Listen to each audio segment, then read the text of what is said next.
What if the great Iqbal and Friedrich Nietzsche met face to face? Not in history books, but one-on-one in our podcast. One believes the self is sacred. The other believes it must be shattered. This is not a debate. It's a confrontation. A collision of two visions of what it means to be a real human. Welcome to the Brain Frame Podcast. Today, you're about to witness something unique, a fictional, yet profoundly real debate between two of the most powerful minds in human history. Allama Iqbal, the visionary poet-philosopher of the East, and Friedrich Nietzsche, the firebrand thinker of the West. The topic you're about to hear is the two visions of the self. Let's begin our podcast. You know, Her Iqbal, you speak of the self as sacred, as something to be elevated, but I see the self as a battlefield. One must destroy what is false to become what is true. To cling to tradition, to divinity, to obedience, that's not courage.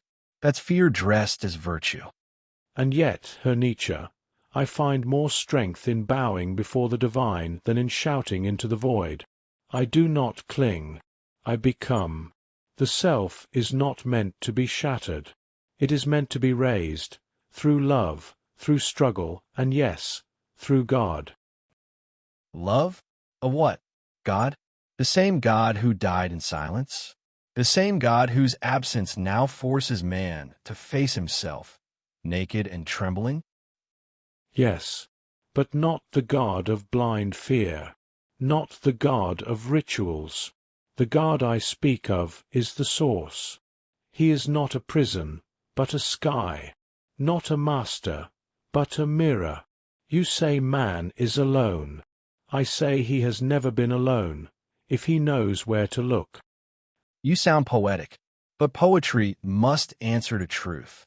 And truth is God, morality, tradition, our inventions, tools of the herd, shackles for the exceptional. True selfhood is forged in defiance, in becoming one's own creator. And in becoming your own creator, do you not risk becoming your own tyrant? Power without purpose is destruction.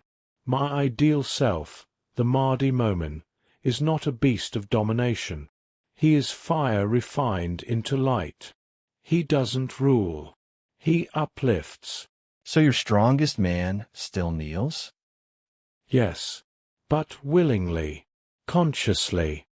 He bows not in fear, but in awareness, and in that bowing he finds a strength you might never understand. Do you not see? Bowing is surrender. The overman I speak of does not bend. He rises, alone, fierce, free. And yet, your overman must rise against something. He must still react. My Khudi rises through something, through connection, through service, through inner flame. You destroy to rebuild. I nourish to bloom. And yet, the modern man drowns in comfort, in obedience, in mimicry. He quotes prophets, but fears his own voice. The man you describe, this Mahdi Momin, where is he? I don't see him in your cities. I see consumers. I see cowards. Then perhaps both our visions are warnings. You warn of stagnation without rebellion. I warn of rebellion without soul. Touché. But let me ask you, your Khudi, is it not dangerous? Does it not risk pride, ego, corruption? It does. That is why it must be disciplined, sharpened like a sword, tempered by love. Khudi without ishq becomes arrogance, but Khudi with love, it becomes light. Words like light, love, divine, illusions. And yet even your overman needs vision, needs myth, needs a star. I do not fear to name mine, God. And I do not fear to say, man must become his own. And there they sit, still disagreeing, yet strangely aligned. Both believe in becoming, in rising, in a self that refuses to be passive. But while one seeks salvation in surrender, the other finds it in struggle.